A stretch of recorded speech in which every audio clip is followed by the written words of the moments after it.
Neste vídeo, nós vamos falar um pouco sobre o livro A Pregação na Idade da Mídia, do Luiz Carlos Ramos.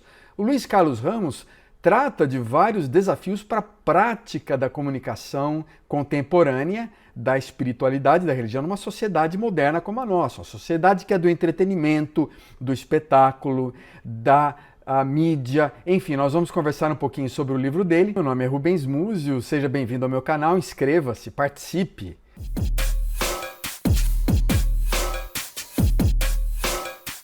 Para o Ramos, a comunicação religiosa busca atualmente, nos meios de comunicação, tanto no seu conteúdo quanto nas suas formas, alguns símbolos, algumas metáforas importantes. Uma das metáforas é o jogo, a questão do game, esse lado mais lúdico, do brinquedo, do entretenimento, do passatempo. A finalidade do jogo, você sabe, é produzir emoção. A diversão é produzir uma emoção até muitas vezes irracional, fácil, sensacionalista.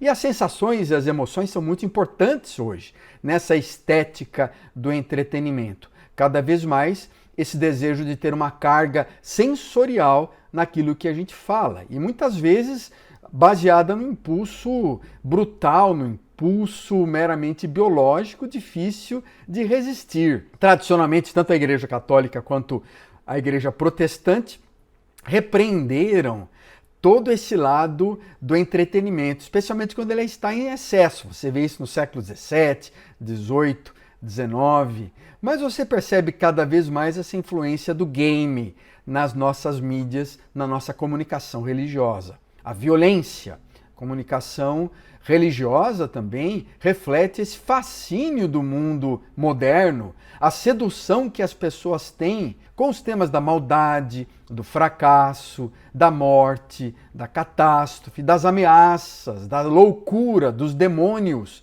O fascínio pelos filmes de terror, vampiros, monstros, mostra essa atração humana que nós temos pelo trágico, pelo mórbido.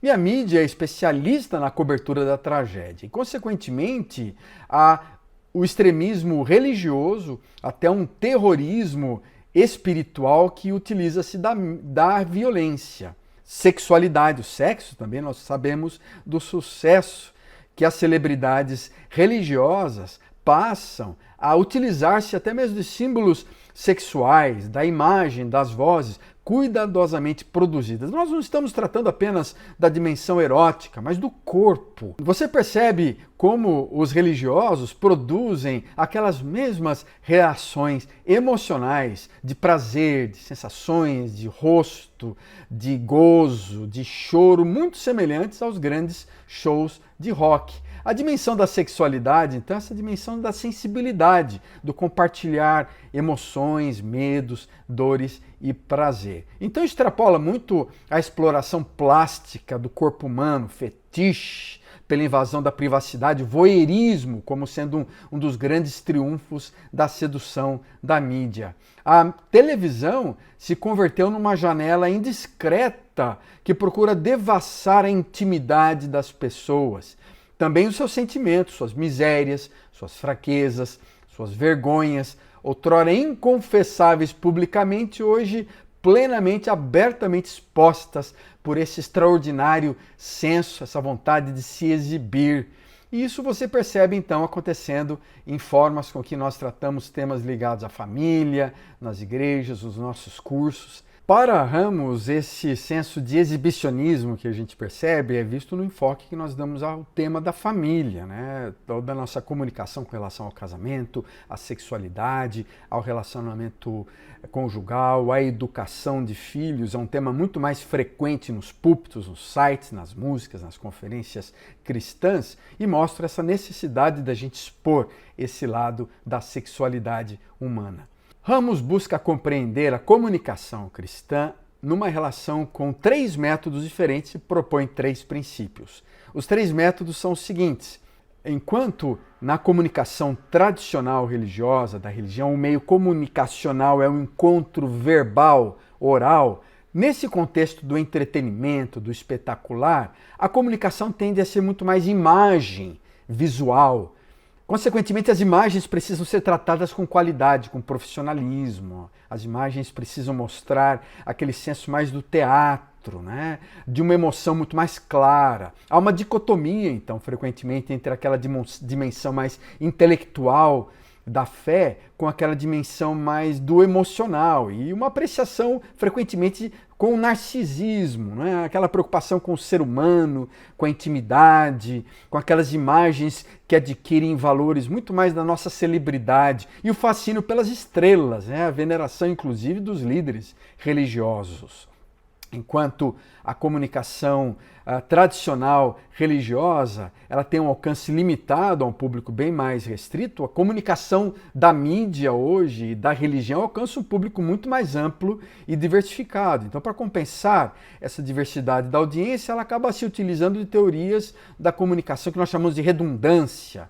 Na verdade, o Ramos explica sobre essa questão de uma mensagem com pouca informação, previsível, ela é redundante no sentido de que ela tem pouca coisa para transmitir. Ela é bem simplificada. A decodificação, então, de um erro, de uma mensagem, é pela sua superficialidade. Então, se a gente eliminar a qualidade, aquela mensagem que a gente ouve, às vezes, em 30 minutos, ela caberia provavelmente em 3 minutos. Aqueles livros de autoajuda que a gente usa em 100 páginas poderiam ser resumidos em 4 ou 5 parágrafos.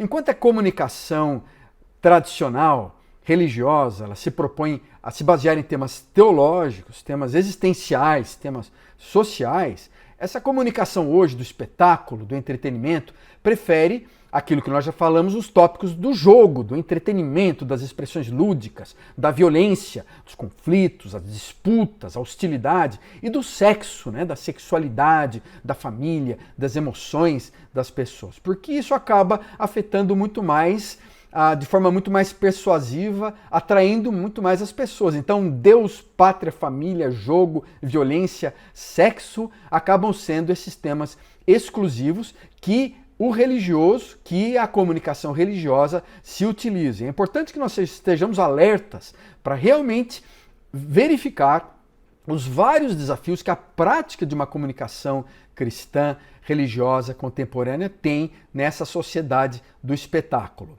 Para finalizar, 3 princípios fundamentais que o Ramos trata no seu livro é o compromisso com a memória. Em primeiro lugar, essa olhada para o passado. Não podemos nos esquecer da nossa história.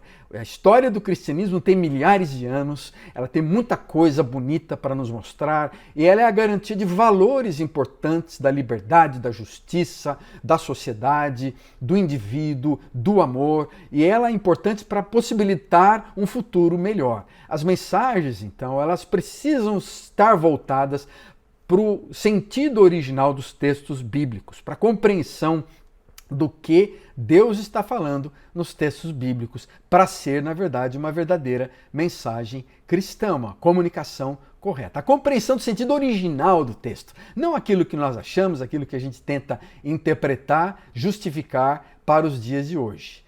Não podemos apenas usar os estereótipos da felicidade, do sucesso, da vitória, do poder, da violência, da sexualidade. Precisamos olhar para essas memórias do verdadeiro sentido de uma comunicação cristã baseada nos textos bíblicos. O compromisso, então, em segundo lugar, com o texto bíblico e a atualização da mensagem. A comunicação cristã no mundo do espetacular, ela acaba despertando o interesse das pessoas para temas atuais, tem uma mensagem afinada, sintonizada com as emoções das pessoas, e por isso nos sites das emissoras a gente tem aquela linha de produção, os temas interessantes, os títulos mais ousados, mas o nosso compromisso é ouvir o que Deus está falando na palavra, ouvir, na verdade, o que Deus está dizendo para o mundo, ouvir a voz de Deus no nosso coração, entender na realidade o que Deus está falando nesse mundo baseado apenas no espetacular.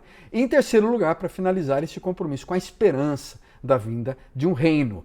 A nossa comunicação cristã no mundo do espetacular, do mundo do entretenimento, é uma mensagem escatológica também. É uma mensagem de esperança. Nós esperamos um novo céu, uma nova terra, um local onde não haverá mais sofrimento, não haverá dor, no mundo do mal-estar, no mundo do sofrimento, da violência, no mundo que as coisas são não fazem sentido, nós estamos céticos, nós temos que nos lembrar das promessas da vinda do reino de Deus, perseverando então nas lutas e desafios, buscando uma vida de pureza, uma vida de aquilo que a Bíblia chama de uma vida parecida com Jesus.